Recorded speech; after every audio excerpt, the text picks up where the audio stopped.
I don't know if I'm able to give a proper response in a couple of minutes that would do service to why the Book of the Law is important to me, but I'll give it a shot.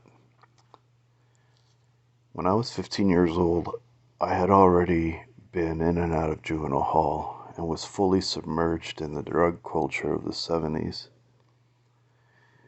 It was at a clubhouse on a motorcycle club in North Hollywood, which shall remain nameless, that some guy handed me a copy of the Book of the Law after we talked about religion for a little while. I didn't read it for a couple of days later, and when I did, it affected me. I couldn't tell you exactly how,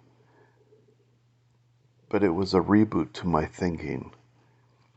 I began to understand that my circumstances were in interplay with the universe, and maybe I wasn't playing the best game.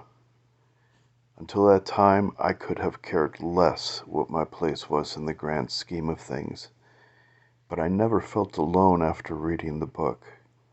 I began to interpret everything around me, every situation, good or bad, as being a conversation between myself and the universe. It wasn't until I realized I could use this conversation to tweak my experience that I began practicing magic.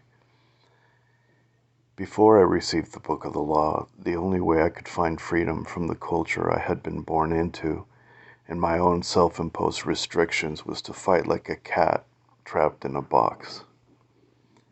After the first couple of readings of the Book of the Law, I found how to be free without fighting, because it occurred to me that I was already free and that there was nothing to rebel against. I tell people this all the time.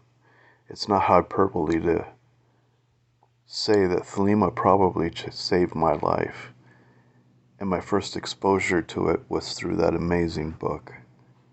To say that I'm thankful to that biker would be an understatement. He was very old back in 1975, so I'm sure that he has since passed. May peace be upon him.